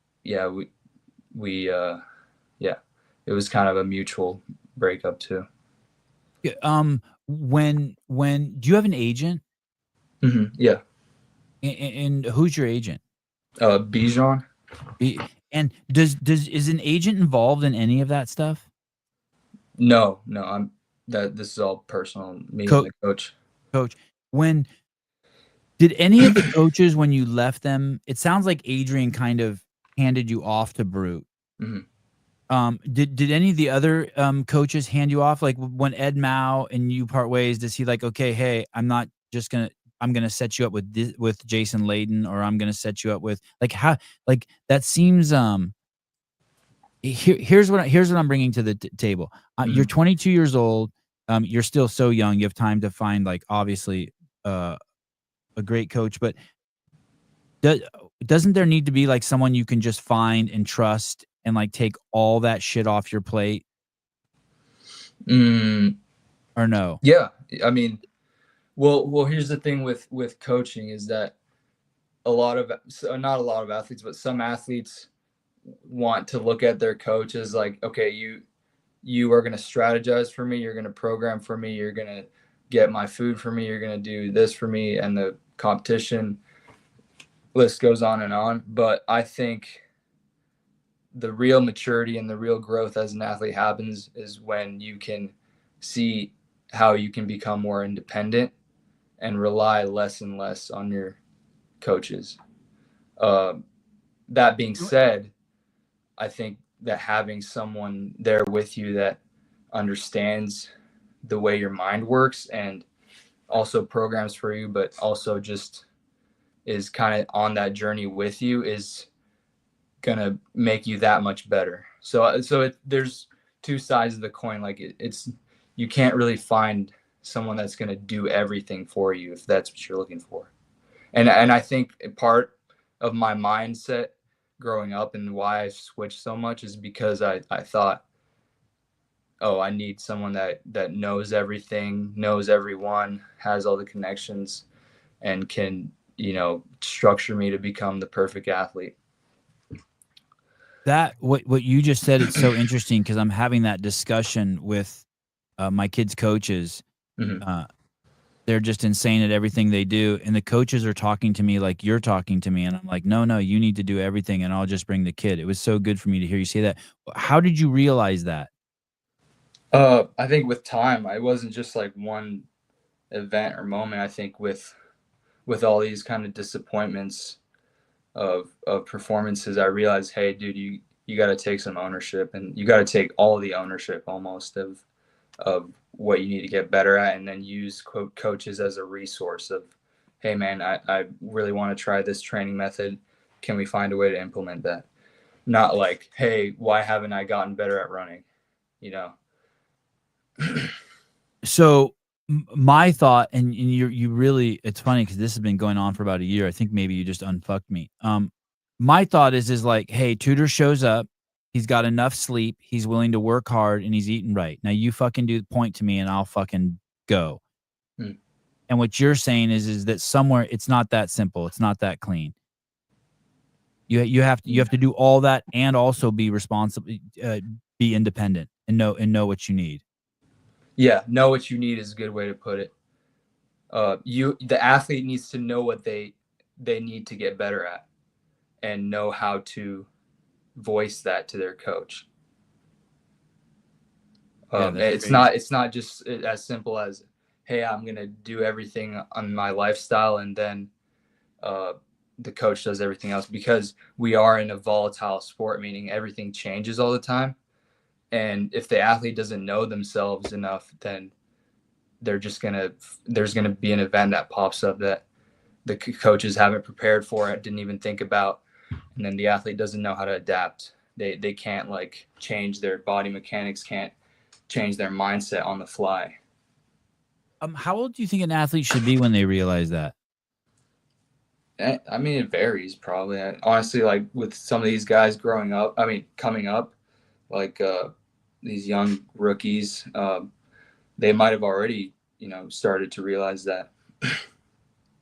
Because it's so wild. The tennis coach is like, hey, your kids need to make a decision. They're 8 and 10, whether they're going to do competition. They want to do competition tennis or recreational tennis. They already have all the fucking basic skills, and they're better than 90% of all tennis players in the world already. I'm like, what the fuck are you talking about? I'm like, listen, dude, I bring them here with clean clothes, and they listen and don't fuck around, and like just teach them tennis. And he's like, no, they need to fucking be motivated and start taking fucking responsibility and scheduling fucking practices with other people. I'm like, dude, they still fucking think it's funny to pee on the floor. But it's crazy. But you're there. You've stopped peeing on the floor.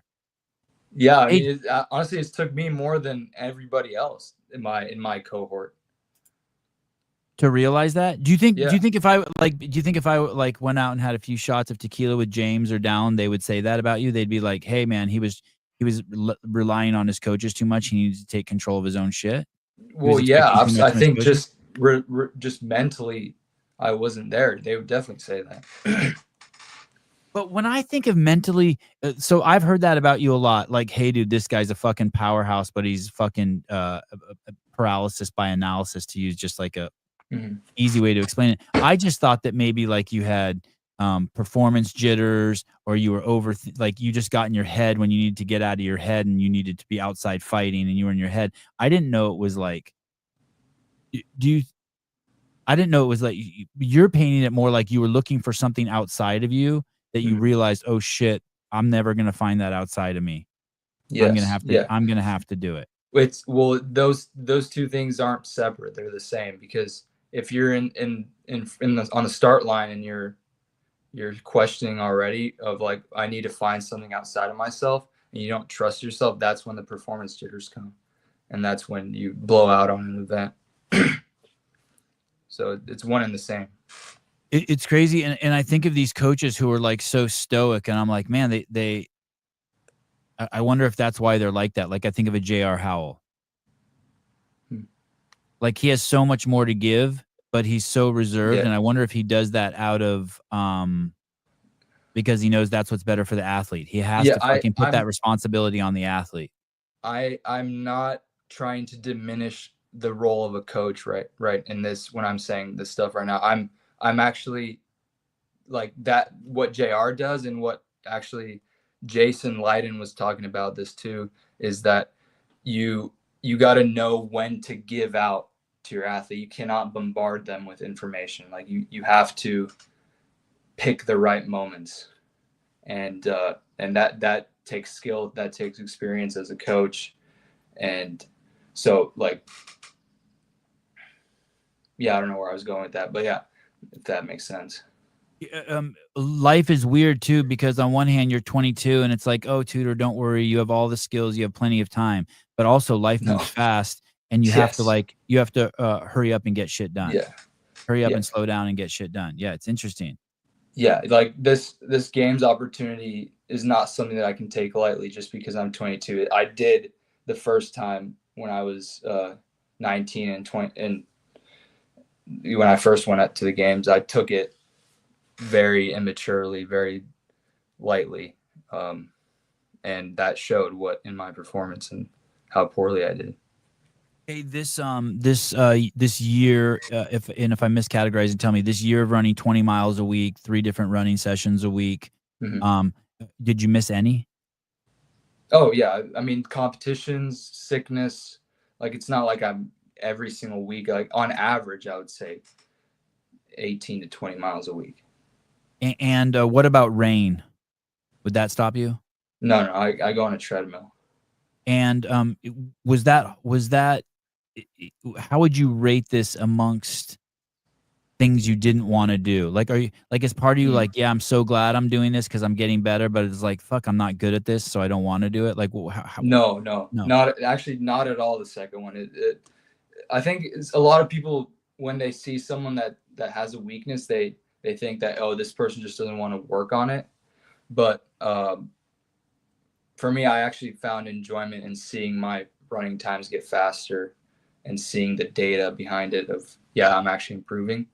But this stuff takes time. Like, for some reason, I heard like, oh, strength takes longer than an engine to build or whatever. Like, a lot of people say that. And as I am gaining more experience, I realize that they can take both the same amount of time for different people.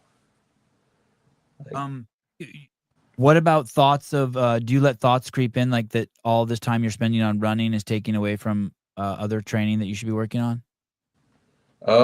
Sometimes, yeah. Sometimes I worry a little bit about if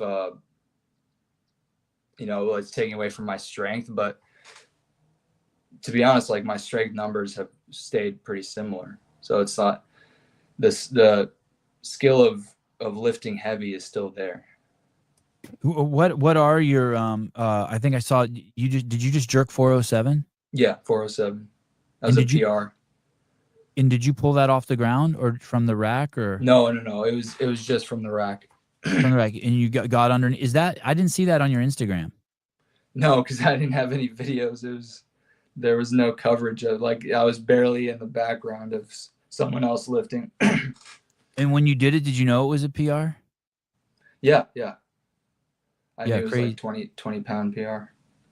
Holy shit. Oh my God. But I mean, I just felt good. I knew that I could. I hit my PR the lift before, or I hit my previous PR, and then I hit that. So I just decided. So your previous PR was 387, and you went up 20 pounds? Yeah. Oh shit! That was your idea, dude. I do that all the time. That's like my MO. Just to be slap tens on there. Yeah, I just slap them on. Just go. Fuck it. What's your heaviest deadlift, Tudor? 595. Wow. I did at Rogue. In competition? Only in competition. I never PR in training. And in your heaviest clean? 386 or 387. It was with a jerk too, so I did the clean and jerk at Wodify, so that was my heaviest clean as well. Holy shit! Oh dang, look at that, the hitch. And I saw a video of you snatching 325. Is that your PR? Yeah, that's my PR. And that was at the games? No, that was at semifinals in 2023, where I ended up taking like 20 something in the West region. And I'm no Tudor Magda expert, but when I watched that video of you training with James, your coach at the time said, "Hey, I'm concerned about you coming forward in your lifts." And what was interesting, obviously, that was 325. Oh, yeah. But in that snatch, you did come forward quite a bit. Dude, my coach she helped me so much. Like, she, I do tend to jump forward, but like, I think that's the reason why I got pretty good at Olympic lifting is from her. Like, growing up and instilling those habits, she helped me. Sarah Fryer, she was big. James and I both trained with her. Hey, and tell me about, so when I saw you at NorCal, I saw you with Troy. Yeah, Troy. And when I think of Troy, I sort of think of him as kind of, always being affiliated with James Sprague, kind of like James's Darren Hunsucker. You know what I mean? Is like sort of James's hype man. Yeah. What's your relationship with him? No, he's like, he grew up in the area with us. He's training with us now, and he just started training for CrossFit competitively. He was in baseball through college, but yeah, no, I'm great friends with him. And he came there. You just said, "Hey, I'm going to NorCal. Will you come coach me? Come be my hype No, man." I didn't even ask. He just was nice enough. He's like, "Hey, you want to have someone there and to help you out?" And I'm like, "Dude, if you can make it, I'd love to have that." And he just was there. What do you think of the what do you think about the oh, by the way, congratulations, you just won the Big W Challenger challenge, right? Yeah, the first one. Yep. The Okay. first tour. And then explain to me, you have to do another, you don't get to just audit, that didn't earn you anything? Like, No, what did no. that earn you? What does that earn you? Do you get like It a pro earns me- card or you get into it to qualify for something? It earns me 31st place overall right now. Okay. And so you don't get, so what do you, Yeah. oh, it must have felt so good to beat Ty Jenkins. Like, fuck you, get back in your lane, buddy. Dude, Ty is so good and he's so young. I know he's Makes if me I was want to train so hard. good, yeah, keep him. Don't let I love him too, but make him fucking try him. Yeah. You guys get you and Dallin and the boys got to get some CrossFit Games wins before this guy gets any better. Mhm. So what do you do next with them? What's the, don't you want to get into this top 30 so that you can compete for more money, right? Yeah. So right this weekend, actually, I'm doing the online qualifier for the next stop.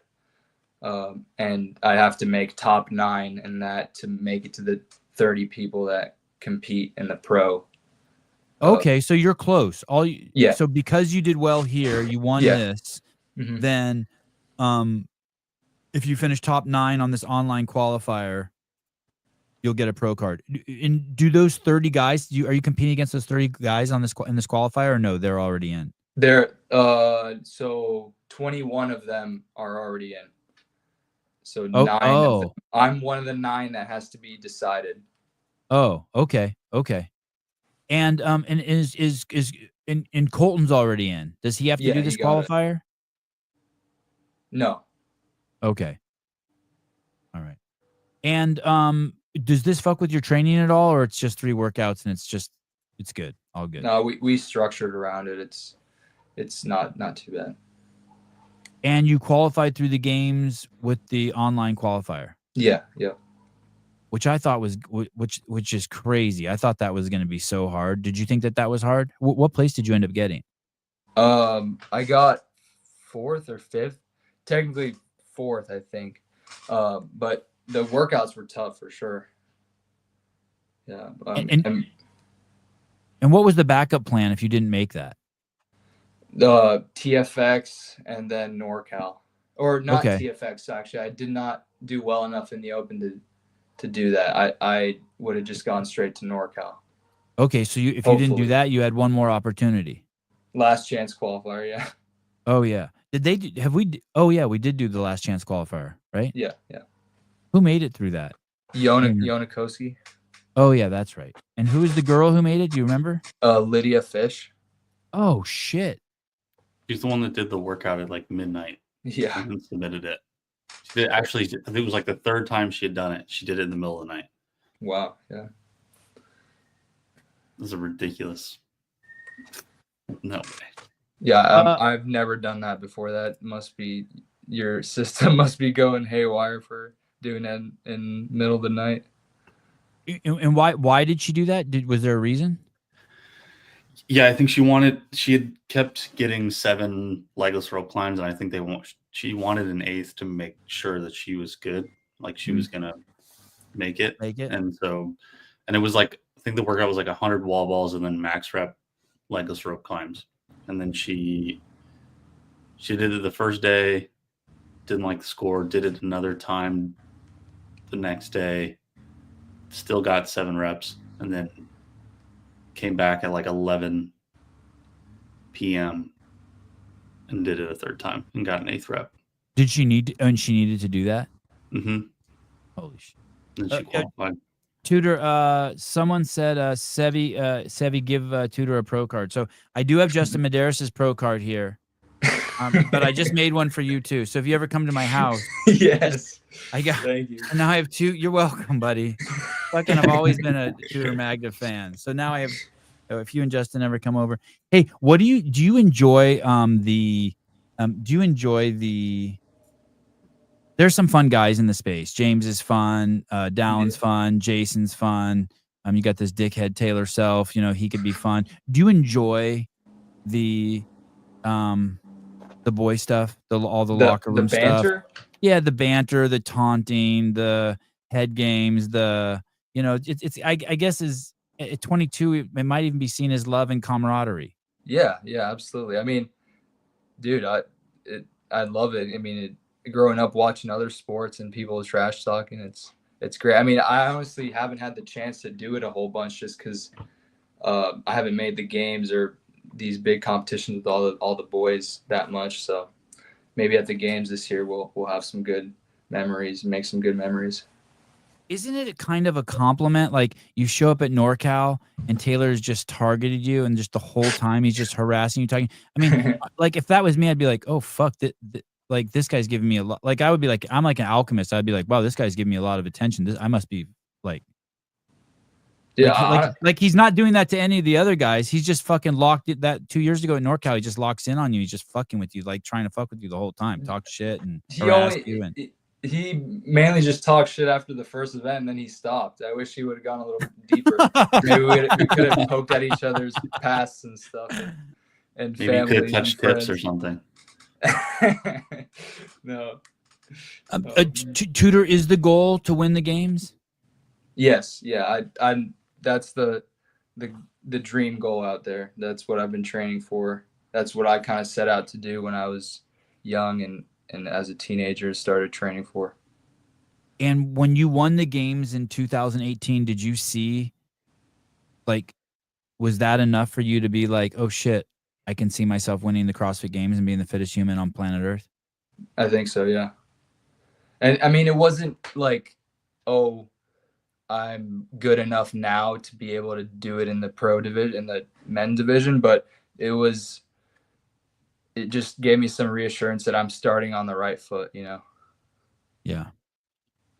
All right. And so you have this, the Big W Challenger and then it's the games. Yeah. The games. Yeah. And any information from the games that you have that we don't know about? Have they told you guys anything? No, I still haven't had my Dave Castro interview. Oh, okay. All right. Has he reached out to you? No, not yet. Oh, but you were on the demo team. Yeah, last year. Okay, so at least he knows who you are. Well, maybe. Who knows? Who knows what he knows? Probably forgot. You forgot who I was, yeah. All right, dude. Hey, I really appreciate you coming on. I look forward to seeing you out in Albany. Dude, thank you for having me, and I appreciate the opportunity to talk a little bit. Yep, anytime. We'll do it again before the games if you have time. Okay, we'll figure it out. All right, dude. Talk to you soon. All right. See you. Ciao. See you, Tudor. See you, Caleb. Tudor Magda. I like it when do you feel these because he's 22 and like I like it when he has these moments of is lucidity a word? Yeah. like he's conscious. Oh, is lucid mean conscious? Clarity. There's just moments like saw him like get excited. You know what I mean? Oh yeah, like he's just cruises, and then a few times he's like, okay, and he got some shit to say. Yeah. Okay. Yeah. Yeah. I saw that a few times. Yeah, and I would have kept him on longer, but I'm going to skateboarding. I was trying to pull up the what the fuck stuff. They have the wrong URL. I should have asked him about this, but I was kind of a little uncomfortable because I kept thinking like maybe his parents were watching or something. But there was this girl who was his judge at the NorCal Classic. And like, dude, I don't know how to say it other than her panties were sopping. He was his judge. And it was so inappropriate. It was so inappropriate, dude.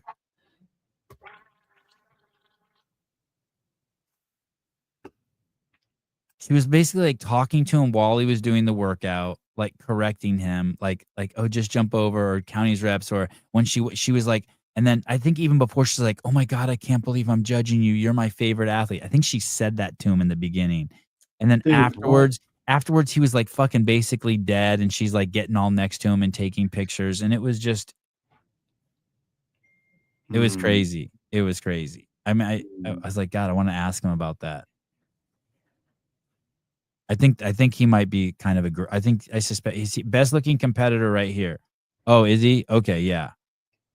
So he is a girl magnet. He got good hair, and he almost looks AI. Yeah. Like he's so perfect.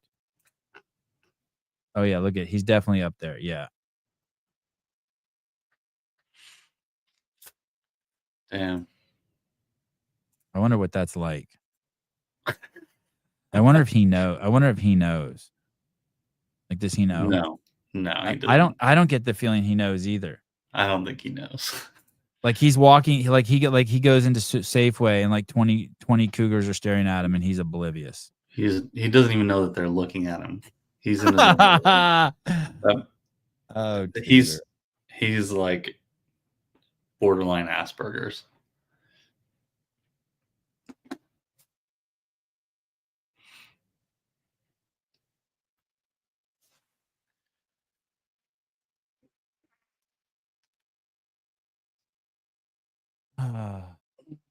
Oh, okay. That's good. What? I want to have that dude Troy on the podcast. I think I might really. Oh shit! Where did I just type that? Oh no, right there. Yesterday I asked James Sprague, do you still train with Troy? And James wrote back, duh. And I said, because I didn't want to have what if they had a falling out or something? Like I didn't want to like make it weird. But now if they're still friends, I really want to have that dude Troy on. I think I could be friends with him. That dude could probably even be like a regular on the show. Maybe we're 2 years out from Troy having his own show on the channel. Which one is that guy? What do you I was thinking I saw something yesterday when I was watching Tudor Magda stuff.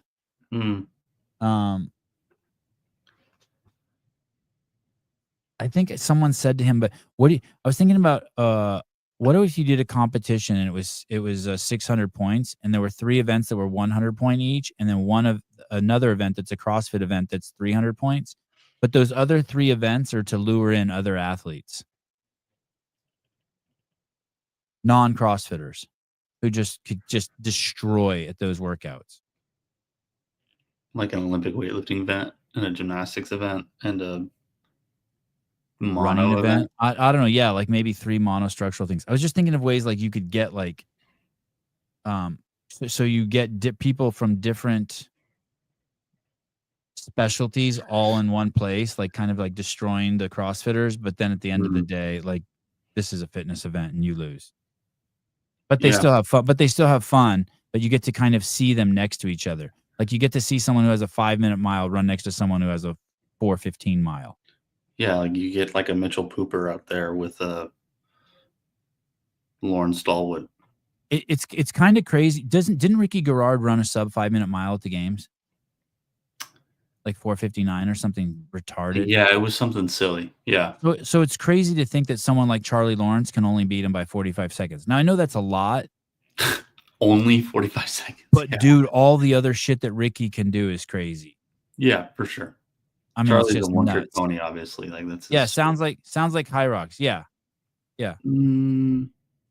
That's fine. I'll take it. But different because it's actually different.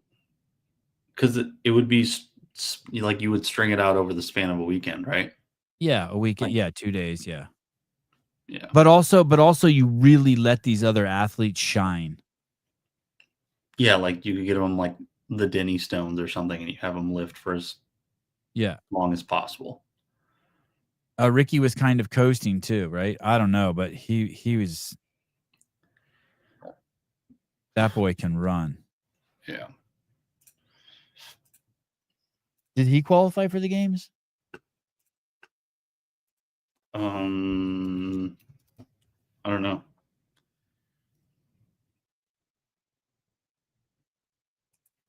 Let's find out.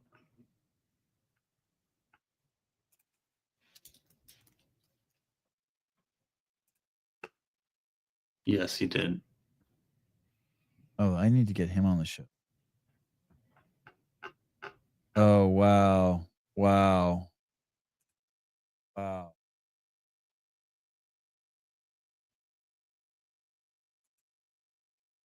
No wonder.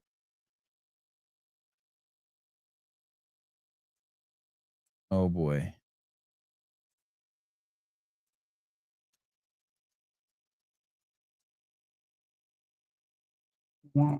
I reached out to Lucy McGonigal. Did I say her name right? McGonigal? McGonagall. McGonigal? Weren't there some robots that we played with as kids, the McGonagals? Bionicles. Oh, the McGonagals. Am I saying her last name? McGonagall. McGonigal. Yeah. I see a huge problem coming on the horizon. There's two Lucys at the games, Lucy Campbell and Lucy McGonigal. McGonigal? You're putting a K on it. I think it's just a G. Gull. McGonigal. Lucy McGonigal. You never watched Harry Potter, but McGonagall is like one of the main professors, Professor McGonagall. McGonigal? Lucy. Are you pulling up her name for me? Lucy. Yes. Like McDonald's, but McGonigal. Yes. Let me see it. Okay, Lucy McGonigal. And hey, oh fuck, I knew it. And they're both gonna have European accents. And they both look very similar. Oh, I'm fucked. Holy shit. This is gonna be crazy. Yeah, you're fucked. Oh my god, she's a kid. Yeah, her bio says she's 18. How the fuck do these kids make it to the CrossFit games? Let me see. Is that her with Lucy Campbell up there? Is that Harry Lightfoot? Who's that guy? No. I think that there's three people who live in Europe: Lucy, and Harry. I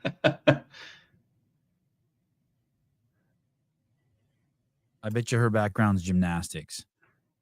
It kind of breaks my heart when Tudor said he used to be a wrestler and he switched to CrossFit. Why? Fighting's so cool. Which would you rather? Would you rather get the shit beat out of you every day? Yeah, that's for true. the next 10 years, and maybe beat the shit out of yourself. Yeah, and maybe make $100,000 over the span of 5 of those years, or just do CrossFit. So the lesson is, guys, if you say something dumb like that, I don't want to die for sport. Like it means that you're like trapped in some emotional space of a fucking 5-year-old. Like, what do you want to die for? Like, die for your country, die for your kids. No. Oh yeah, my kids for sure. Like I remember. I'll tell you a quick story before I go. My sister had a stroke. This is 20, 30 years ago. It was from smoking cigarettes and being on birth control at the same time. I guess that causes blood clotting. Maybe 30 years ago. And I remember, and she got rushed to a hospital in Utah. And so I drove out there from California and I met my mom out there, my dad out there. I can't remember if it was my mom or my dad. And one of them goes, well, that answers that question. And she goes, I go, what? And she goes, I always wondered if I would die for one of my kids. And I've been sitting here just praying, and neither of my parents are religious, praying that my life be taken for your sister's life. And I was like, oh shit. That's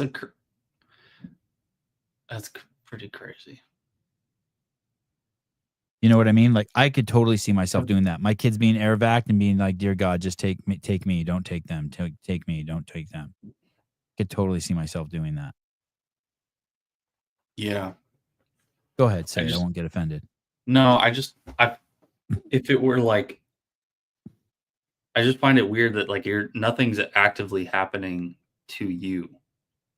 And you're thinking, right? You're saying the way you see it happening is the car's backing up, about to hit your kid, and you dive in front of the car, push your kid out of the way, and you get hit and killed. Yeah, but dude, when your kid's hurt, it's like you get desperate, start praying to a God that you never even prayed to. You know what I mean? Like you're just like, and you're helpless. You just start. Like when I was in Africa and I saw kids dying in front of me, I remember crying and being like, why God, why God? But I was never like, take me instead of them. I was like, take the whole village before you take me. You know? Okay. Even though I was fucking devastated. But when Yeah. it's your kid, you're just like, nah, take me. I'm good. Okay. Just Interesting. just store that in your memory bank for when you have a kid. Yeah. I'll keep that. Yeah. Harry Lightfoot's the guy to get on. He's the only person to make Road to the Games interesting. He was really funny. I did like him. What's Road to the Games? I don't know. All right. I will be here tonight. Tonight we have an amazing I have to get it ready right now. Tonight we are going to have the best CrossFit Games update show you've ever seen. We're basically going to start from 2007 and just talk about just the chaos, broken legs, broken limbs, athletes throwing temper tantrums. We're just going to go through every year and just talk about, crazy shit and bad shit that's happened. Sick. All right. If you're making comments about your dog in the chat, you probably need to get someone pregnant. All right. See you guys later. Talk to you this evening.